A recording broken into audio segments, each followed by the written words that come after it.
everybody, and welcome to soccermag.com. I've got Dylan here. Dylan, welcome back from your European tour. How did it go? It was great. It was amazing. Yeah, how many Liverpool games did you catch? 2. I got 2 in, which was great. And they won both the games? Yes, they did. And luckily I got out just before they started losing. Well, they've only lost one game to Crystal Palace, so let's not... Yeah. But they haven't looked... Convincing at all. No, Yeah. they've limped along, and now Alisson's out, and it's they're not clicking on all cylinders, are they? No, not at all. There are some worrying signs. I wouldn't say I'm completely, shaking and quivering, but I think there are some worrying signs. Okay, well, sure. we're gonna give a quick analysis and prediction for all 10 games. So let's get straight into it, and let's look at Bournemouth versus Fulham. What's your thoughts on that? I think both are very good teams in that they are very positive, and I think Bournemouth at home is one of the toughest games in the Premier League. Yeah. I think they put the opposition's defend, they press really high. There's a lot of traffic in midfield, not a lot of time on the ball. Fulham as well, both managers, I think, Marcus Silva and Areola are some of the best in the Premier League. So it'll be a good battle. I will give it to Bournemouth since they're at home.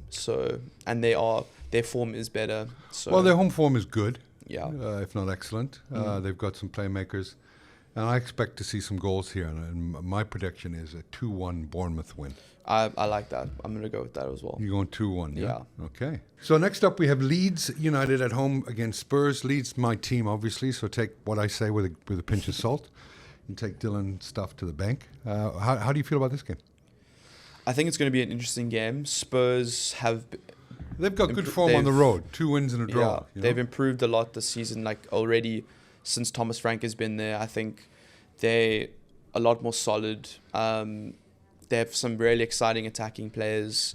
Leeds also, though, I think all 3 of the promoted teams have kind of surprised in a way where they're not as easy to beat. I know Leeds have had some heavy defeats this season, but they've got points on the board already. Well, no, Leeds had one heavy defeat to Arsenal, 5-0. Exactly. So that threw out the goals for and the goals against. Yeah, but I think they've been solid this season. They've got points on the board. Since the Arsenal thing, I mean, they haven't looked too bad. They certainly look like they're capable of perhaps staying up. I think this is probably the most competitive season we've had with regards to the promoted teams staying up. I think it's Wolves, West Ham, they're at the bottom and they're in serious danger here. I think they've been cruising for too long and they're actually under threat. Wolves haven't won a game yet, I don't believe. I think they've been pretty much battered every week besides one. They lost a lot of players this year, huh? So, yeah, they're definitely a team in flux, and I think they've got one hand on the relegation zone. It's looking tough for them. But going back to it, I like Spurs, though. I think on paper they're too strong for Leeds. I like the 2.49 on Betway for an away win for Spurs, so I think I'm just going to go with that. Maybe 2-0. 2-0? I'm going to go with a 1-1 draw and be an optimist for a Leeds fan. I think both teams are capable of scoring. Leeds have certainly been filling the back of the net. 3 and 2 goals in the last 2 games. I think they stay on the board. 1-1 for me. Okay, so next up we have Arsenal versus West Ham. Is this a bridge too far for Nuno Santos? It's like when you look at... every team he's gone to, Nottingham Forest, he was, where was he? Wolves. Wolves, yeah. Those teams were solid. How much of an impact can he have in a week's time? In a week since Potter was fired, how effective can West Ham be against Arsenal? Because I have this game 3-0 Arsenal. I don't think there's anything he can do to stop Arsenal this weekend. I think they will. I think they're going to, 3-goal margin or something. I think they're going to destroy West Ham. Yeah. They haven't shown anything really at all this season. Obviously. Well, they 5-0 against Leeds. You mean Arsenal or West Ham? West Ham. Okay. Well, no, they haven't shown anything. Yeah, I think they beat Everton or something like that. I'm not sure. I'm not even sure who they beat, but it doesn't really matter. No. They Arsenal are hitting. I think that win against Newcastle was massive for them. Mentally, that is exactly what they needed. 99th minute, was it? Yeah. Last season, they lose that game or they draw that game. Yeah. And I think the attacking players they have, I'm sure Eze will start. I'm sure, Saka will start. He's getting closer to full match fitness. Yeah. Defensively, I don't think there's anything that can trouble them. Yeah, I just think Arsenal will blow them away. You think overwhelming triple goal win by I think something. it could even be one of those games where Arsenal go 2-0 up and they just cruise. Yeah. Not to save West Ham's embarrassment, but purely because they're like, what's the point? Yeah, West Ham are not in a good space. Obviously, getting rid of Potter, bringing in Nunes. Yeah. And where can he take them? I mean, West I Ham. think he'll probably steady the ship at some point, but I think it's such a mess. Not now. the right weekend. Looks like I chose the wrong week to stop smoking. They should have given him 1 week. Wait till the international break and then. Yeah. Yeah. So I'm 3-0. What's your thoughts? I'll go 4-0. Okay. Yeah, Right. just a little bit more convincing. A little bit more convincing. Next up, we have Manchester United versus Sunderland. Now, this is actually a tough one. Man United are actually big in name only. I mean, since Ferguson left, this team has been just languishing in mediocrity to the point of the lower echelons of the Premier League. So when you talk about a Man United Sunderland game, usually you would, because of the name of the Man United, they're getting some sort of bias in terms of that. What's your thoughts on Man United Sunderland? I mean, at this point, I don't know what to expect from Man United. I think Sunderland have been impressive. Again, they've played really well. They've got some really good players. United have just... The fact that they lost, I mean, that they beat Chelsea was more... It looked like Chelsea just gave up than, United beat Chelsea. I think they got the red card early and it was... Cole Palmer was taken off because he was injured, and then it was, okay, just make sure this isn't embarrassing. And then against Brentford, they just got outplayed. So it's tough to judge every week what you're going to get with United because they'll beat Chelsea or they'll lose to Brentford. Well, the manager doesn't seem to have a clue. I think he's playing... I don't really understand what's going on there. I think he is... Obviously, there's a lot of talk he's committed to his system, but the players... it isn't working. They're losing too many games. I think he's lost... I think it was 17 of his 30 matches or something like that. He's got one of probably the worst win percentage as a Man United manager. Yeah. Well, they've gone through managers like underwear in the last couple of years or 3 years. Since Ferguson, how many? They've Moyes, they've had Solskjaer. Moyes, Mourinho, Oli, Ten Hag, Rangnick. So it's been quite a few. Van Gaal. It's kind of you're kind of describing a mythical Norseman movie. It's crazy, eh? I think at Old Trafford, United should beat Sunderland. Well, they've got a good record against Sunderland. So. And the thing is, they do have individual talent. Mbeumo scored 20 goals in the Premier League last season. He is not a bad player. Cunha scored 15. He's not a bad player. Bruno is one of the best creators in the Premier League. There's just something fundamentally wrong. I think he's playing out of position, though. He's playing way deeper. He's being told to come and get the ball, defend. Why would you put your best attacking player, your most creative player, and shackle him in midfield and say, win the ball back? It doesn't make sense. Because the manager has a system, mate. Yeah, exactly. Sounds like a bit of ego over common sense to me. And I wouldn't be surprised if they lose to Sunderland, because Sunderland... Wouldn't shock me. No, they are motivated. They seem to have more energy. They will want to win this game, I think, more than Man United want to win this game. But it's at Old Trafford. I'm just going to go for a draw. You're going for a draw? A 1-1 draw. Just because I'm on the fence, I can't see which way it goes. I think that this is the week that Man United pox a win. And 2-1 for me, Man United. Keep Amram in his job for a couple more weeks. Drag him along for a couple more weeks. I think that they'll have enough at home to beat Sunderland. They'll eke out a 2-1 win, but it won't be convincing. Yeah, maybe an own goal or something. Maybe. Yeah. Okay, next up we have Liverpool versus Chelsea at Stamford Bridge. For me, Liverpool haven't looked like the polished gemstone this year. They've got 15 out of 18 points. Fair enough. Salah's not Salah-like. All their signings haven't gelled together. And they were lucky not to lose the game 5-0 last week. They were... That first 45 minutes was probably one of the most brutal halves I've watched in a while. I think the post and Alisson saved Liverpool from an embarrassing result. Second half was a bit better, but again, Palace are defending a lead. And at will, they're cutting through your team and they want to score. They have a chance. They have a 1-on-1 with the keeper. So it wasn't really... The thing about watching Liverpool over the past couple games, they lost to Galatasaray last night, it's that Liverpool have a lot of possession, but there's no... It's almost like the attacking players don't know what to do. They have Isak on the field. They have Ekitike on the field. They have Wirtz on the field. £300 million worth of talent, but they're not getting the ball. And when they are getting the ball, they're under pressure. It's not in the right places. Wirtz is an attacking midfielder, but he's have to drop deep. He has to come to the halfway line to fetch the ball. I think if you look at the players with the ball the players that are making the most passes, the players that hold the ball the most for Liverpool, it's Van Dijk and Konate.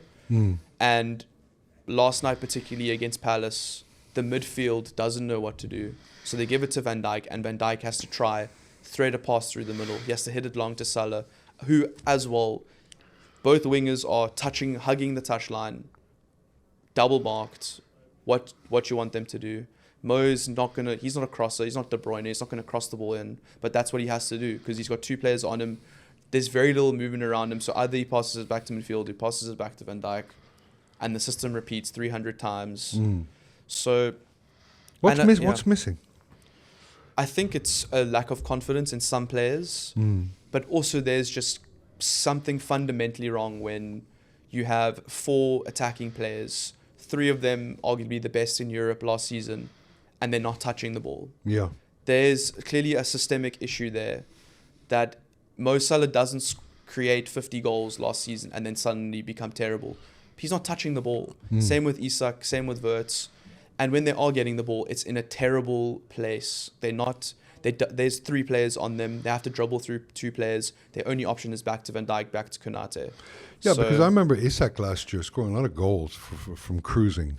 Yeah, front on, taking on defenders. Exactly. And I don't see that in the Liverpool setup. I don't see guys getting the ball in the right places. And that's, I think, the biggest problem. There's a lot of possession, but when you have 25 shots on goal and 2 are on target, you're not dominating another team. You are just... They're letting you have the ball. You're playing into their hands. You're playing whack-a-mole. Exactly. Yeah. So, and I think the problem also is just how easy it is to attack Liverpool. It's almost like Klopp's second last season when Fabinho got paralyzed from the waist down and he couldn't move anymore. Where it was one pass and you add Van Dijk or you add Konate or you add Alisson. And this whole season, it's been 7, 8, 9 games. Even though Liverpool have won most of their games, that trend has continued the whole time. It's just Alisson has to make 5 1-on-1 saves. It's not going to last. No. And now that he's injured, can Mamardashvili do that? I don't know. We'll see. But the problem is just there's something just fundamentally wrong with it's confidence, but it's also the team. There's just something not working there. Well, before the game starts, the package looks great. The food looks good on the table. It just tastes shit. Exactly. Not enough seasoning. No. Yeah. Nowhere near. So saying that and your trepidations against Liverpool, what's your prediction? To be honest, I think it can only improve after the last 2 performances. And I think this is a test for Arne Slot now because I don't think it's like last season when they lost to Forest and it was almost a blip. It was like they had one attack, they scored a world-class goal. You're like, okay, there's not much you can do about that. This has been a consistent trend where they've been getting through games and winners, champions, they'll find a way to win. But if you are exposed defensively and not creating enough chances, it'll catch up to you. And I think Chelsea are good enough, even though they don't have Cole Palmer. It's at Stamford Bridge. They 2 or 3 if you give Caicedo, Enzo, all these players, they need to make 1 or 2 passes to get through your team. João Pedro, they will score. Neto will score. So I think I'm going to go with a draw because I don't think Liverpool's trajectory is going upwards. I think at best it's staying neutral. And you'd think with the excuse of that new players are gelling, most of the players have had a full preseason and they've had 8 or 9 games now. It should be getting better, but it doesn't look like it's getting better. I think Liverpool have been able to play well for half an hour in a game. Well, they haven't taken a team apart, have they? Exactly. And I don't even think they've been able to settle against the team, which is a problem. They haven't been able to defend a lead. So that's the problem. Yeah, it's they're a very deceptive 5-1 team. You know, I do think that they win on the weekend. I think 2-1. They squeak out a win, another one, and it sort of stays there. You know, look at a win away against Chelsea is a win. Yeah, I think that's all that matters. Just get the win and move on. Yeah. But I'm not feeling super confident at the moment. I know Chelsea haven't been in great form, but I'm just going to go with a draw. I'm taking Liverpool to win 2-1. I think 1-1 draw. I think also, like, looking at the previous results, 7 of the last 10, I think, have been draws in 90 minutes, if you include the cup finals. So there's not often winners in this game. Well, they don't play Crystal Palace for a while now. So. Yeah, thank goodness. Well, they play them in the League Cup, but thank goodness it's at Anfield. Jeez. Well, okay. Yeah. So next up, we have Aston Villa versus Burnley. It's Aston Villa's off to a slow start, starting to put it together now. I see nothing but a strong Villa win here. Agreed. I think Burnley will park the bus properly, like we've seen them do. But Villa, they're starting to click. I think they've improved. They're actually scoring goals now, which is a positive. Yeah. So I'll give Villa a home win, 2-0. Yeah, 2-0 for me as well. I think that Burnley's away record and... Burnley at Turf Moor is a completely different story. When your focus is to get a draw and park the bus, it's never a good focus, is it? It only goes wrong from there. Yeah, if you play to not lose, you will lose. Yeah. Okay, next up, Everton versus Crystal Palace. Who's going to win and what score? Everton play all right at home. They're tough at home, eh? Well, I think Everton have improved considerably since David Moyes got there. I think the season, other than that blip against Leeds at the beginning, I think Merseyside derby, they played really well.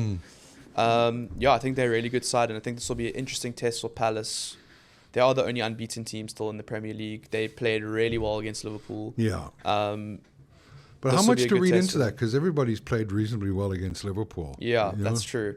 Everyone has their best game of the season against Liverpool. Yeah. So, well, they are champions. Right? Yeah. And let's not discount that factor of raising of teams always 100%. Raising their game to you play. Want the scalp. You want the champion scalp. Yeah. Always harder to defend than win. Exactly. That's why so few teams do it. So what do you think? Can Crystal Palace... I think they'll go undefeated. I'm thinking 1-1. I think that both teams have a few injuries. Settling down into an offensive pattern. It's going to be a bit harder. I see this game being very close, and Palace extend their win, their streak, unbeaten run to 7, I think, and they get a 1-1 draw out of this game. I think the only reason I'm going to back Palace is because of the 2.9 for their away win, which I think is really high. Yeah. Considering they are unbeaten. And just the way that they're playing. Well, they dominated Liverpool, didn't they? They should have been Liverpool 5-0, which I don't think many people would have thought. No. So surely they'll beat Little Everton comfortably. No, I'm just... yeah.